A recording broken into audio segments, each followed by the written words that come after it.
Hi, Smart Cookies. Today I'm not going to take any lessons for you, but stay tuned to watch an exclusive interview with Mr. Dilip, the National Awardee for Best Teacher in the year 2020. Mr. Dilip works as a teacher in Government High Secondary School, Satyamangalam in Viluppuram district. He has won the National Award thrice. In the year 2012, he has won the National Award for using ICT effectively in his classrooms, and in the year 2019, he has won the National Award for his innovative practices in classrooms. And in the year 2020, he has again won the third time. He has won the prestigious National Award for the third time for Best Teacher. So, Mr. Dilip sir, we are very happy to have you in our channel, and our hearty congratulations on winning the National Award in 2020. And to begin with, hello viewers, let's all listen to the stories directly from the horse's mouth. Hello Dilip sir. To begin with, tell us something about you and your family, your schooling, and about your college education. Thank you so much for inviting me to your channel. I should definitely thank you for this wonderful opportunity. Hello, Kutis. Those who are watching, you're going to win in the future with all the mantras which I have followed in my life. And I'm going to share about my story in this interview with Chitra Venkatesan ma'am. My name is Dilip as introduced by ma'am. I'm working in Government High Secondary School, Satyamangalam, Viluppuram district of Tamil Nadu. Ma'am had already introduced me that I've bagged three national awards. And my schooling was in different metric schools. And I have been appointed as secondary grade teacher in the year 2000 at my age of 20 years. And I would definitely say that my life story is a proof that even a lost bench student can shine in their lives. I am like Kalam saying that I am a last bench student. Kalam used to always say that the best minds of the classroom are in the last benches. My life story Yeah. is also proof for that. If I wanted to tell about my family, all my family members are teachers. My mother was a teacher and my father was a teacher and my wife is working as a teacher now. So my grandpa had started a school in our rural village in the year 1929. So our family is dedicated for completely spreading in the seeds of education, as well as my grandpa also encouraged the farmers in my village. He had went to jail for saving the lives of farmers. So this is a short intro about my family. I could say that education is in my blood. Okay, fine, sir. So, what innovative methods do you adopt in your teaching? Yes, if I wanted to say about innovation, most of us think that the scientists are innovators. No, not at all.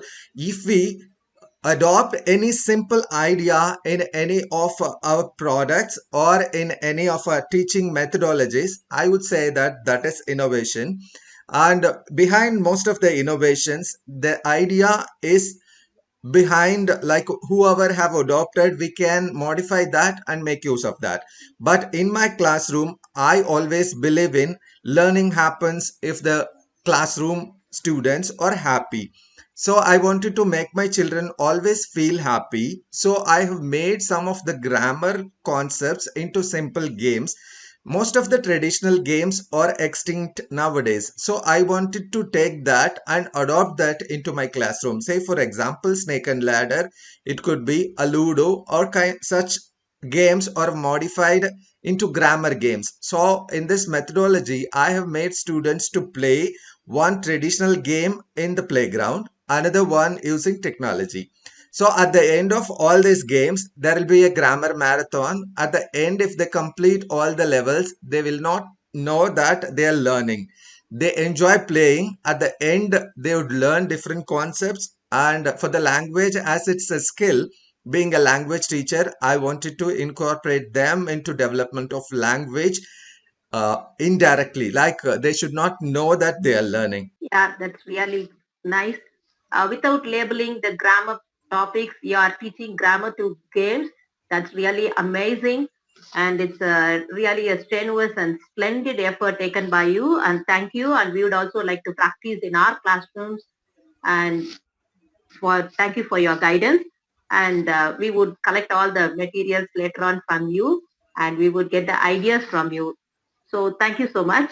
Now, please tell us that do you give importance only to the first bench students, or even you pay more attention to the last bench students, or what special steps or remedial measures you take for the late bloomers? Any special materials so that which helps you to produce 100% result in 10th standard board examination? This is a wonderful question. Actually, if we have three kids in our home or two kids in our home, we'll not separate each one of them. Likewise, I would always think of all the students of my classroom or my kids. I equally concentrate on gifted as well as late bloomers. We coach them in a different way. The gifted and the average students, I used to train them to make them a step ahead by giving them adequate opportunities. As well as for the late bloomers, I have provided them enough opportunities to right from starting with development of their reading skill through phonetic approach. And I used to tell them any students from any school, there are 12 to 13 schools from middle which they are like are feeding schools. They'll have different kinds of handwriting practiced by different teachers. So when they come to our school in the ninth standard, and I used to give them coaching for cursive writing, and I will not say that cursive writing is must, but the uniformity of the students in writing as well as our system of testing is based on the writing. So I wanted to make them have a legible and beautiful handwriting. So I give concentration on development of reading skill as well as writing skill. Not only this, I'll also give them basic concepts of English to develop, and they should learn of their own and they should comprehend of their own. This kind of practices I used to give in my classroom. In order to develop the results, I have been producing with my own interest with along with my friends. We used to produce slow learner material or late bloomer materials, and we used to put printout of our own interest, and I used to supply that to 10 to 12 schools of my surroundings. And I haven't scored less than 95% of result in the 10th standard, and even I have scored 100% results, and more than 90 marks also had been scored by most of my students. So I coach them both to score marks as well as for the pass percentage. This is about the different strategies which I'm following in my classroom to develop the late bloomers. I always concentrate on the late bloomers and I give them special attention in my classroom. Oh, that's really nice to hear from you. And what are the qualities you expect from a teacher? Yes, I used to How say a teacher should be? Yeah. yes. I always believe in that a teacher is a best teacher. They could be in a primary level or middle or high school or higher secondary school. And I think that the gurus are the best role models for the students. The children could learn some qualities from their mother or the father, but I strongly believe in that they, without blindfoldedly, like they follow whoever their teacher is. So they think of us as heroes and heroines. So we must be very careful when we are in the classroom. They notice each and every movement of us. So if we move this side and that side, the movements which we do, like writing and the turning, everything. So I wanted myself to be role models for my students. Not only that, I always believe in that a friendly teacher who guides them will always, they'll accept us as a friend and they'll carry out whatever words we give to them. They'll follow that in their life. Even the teaching also happens only if we get down to the level of our students. So all this I do follow in my teaching career. Yeah. So we should be easily approachable for the students at any time so that they feel free to ask any doubts at any time. We should be friendly with them. Thank you Yes. for the tip. And how did you feel when you received the prestigious national awards? Yes, it is indeed an unforgettable moment when I have received it in the 2012 year. It was my first national award for using ICT in my classroom. I have received the prestigious award from the Honorable President of India. So that was on September 5th. I have wished him like Happy Teachers Day. And he was laughing that at least you have remembered that I was a teacher once, and it was an unforgettable moment. And in my photographs also, both the smiles of the president and myself was there, which was depicted. And in the year 2014, the Microsoft Corporation had conducted MILA competition, which is Microsoft Innovative Leadership Award. In that, there was best teacher talent hunt across the country, and best 10 were called to Delhi, and the final selection was there. And out of 10, one was selected to fly to US, and I was expecting, to be frank, I was expecting the third prize, which was a laptop as a prize. So when they have announced some other name as third place, so I was fed up that I have lost everything. I'll not receive any prize. And they have also announced the second place, and at the first place they have announced my name. I was like, oh, and I was literally crying, and I felt that the people who received the Miss World and others do like that, and that really happened. And my friends Anbaragan and Jagan were also there as a finalist, and they were pacifying me that they thought of something happened to me.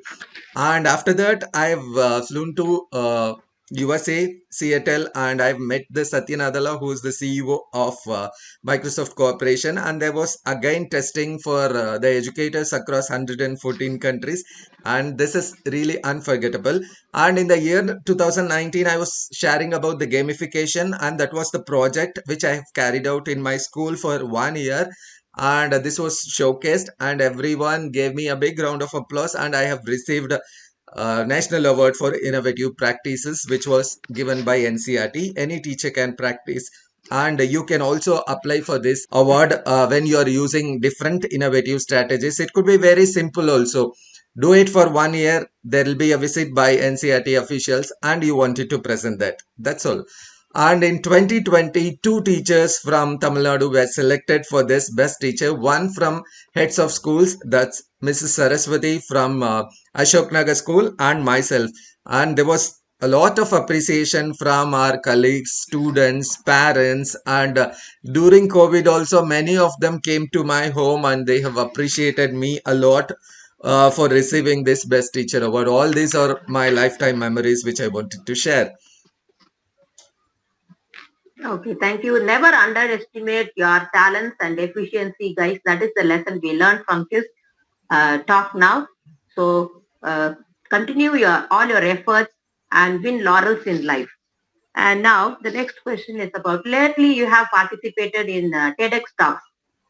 So kindly share your experience about that. That's again an unforgettable moment because I was greater fan of this TED Talks. I used to watch Sugatam Mitra's talk. He was an Indian who have first participated as a teacher, who have brought in the ed tech revolution in our country.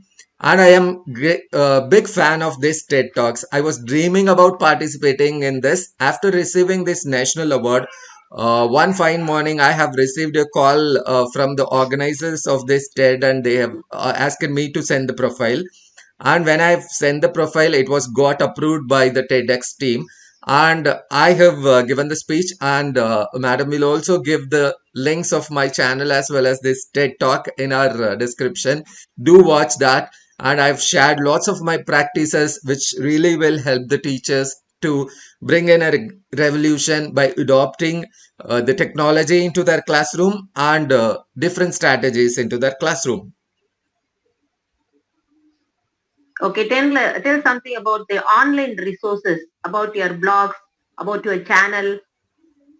Yes, and I've started learning computers, and I was passionate about using computers to my students. I've created my email ID before entering into my profession. In 1999, I have created my email in Yahoo, and now if you search in Google like Dilip Teacher, just spell like DHILIP and teacher, you will find 3 pages of resources. I have contributed lots of resources online.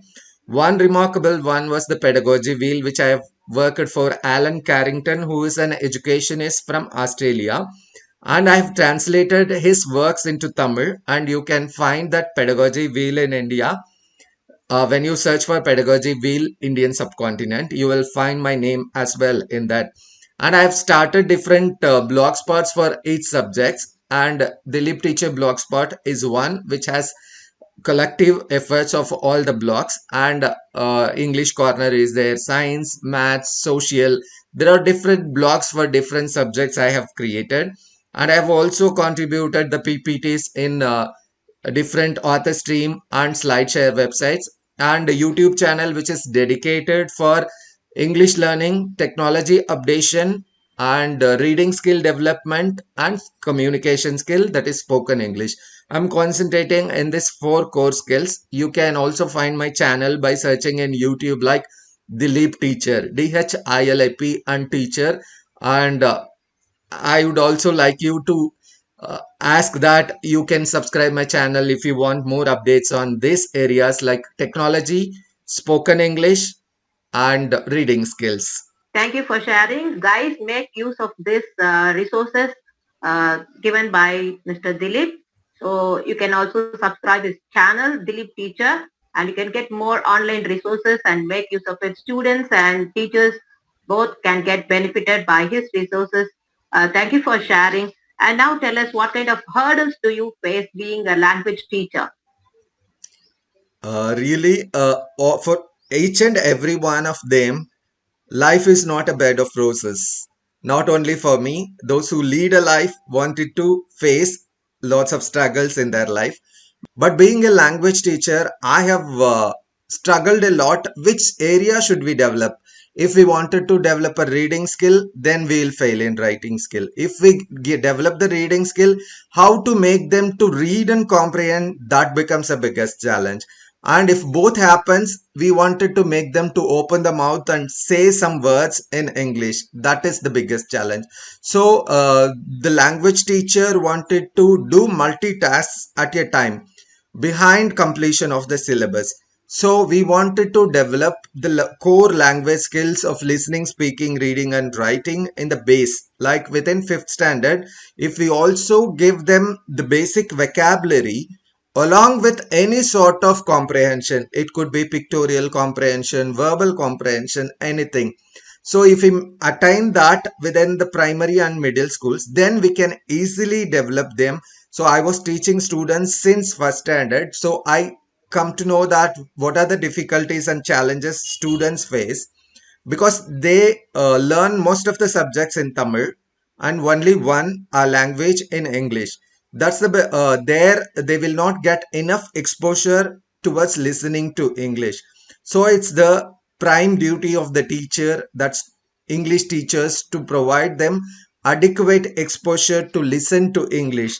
So all the English teachers should converse in English to make them listen to lots of vocabulary in their English classroom. So I have also followed that, and I have followed different strategies while developing all these concepts. And it was like the biggest struggle for the teachers to develop all-round development of language skills. Gandhiji aimed at different all-round development, and we wanted to improve the language skills at a time. That was the difficulty, and as usual there were small hurdles, and if we take all those as energy points, we can easily achieve something. I will not say that I have achieved all, but I'm trying to achieve, still working for the 100% progress. Thank you, sir. Thank you. And if the foundation is strong, really we can construct multi-story buildings. So we primary teachers and middle teachers, middle school teachers should concentrate more on all the four skills, LSRW, as per the words of Mr. Dilip, listening skills, speaking, reading, and writing. And we have to develop the vocabulary of students so that when they go to high secondary schools, it will be easy for the students as well as for the for the teachers to impart knowledge for them, and they can inculcate a lot of things, and they can do a lot of miracles. So now tell us, how did you take class during the pandemic? So it is not only a challenge for me, it was a challenge for the complete world.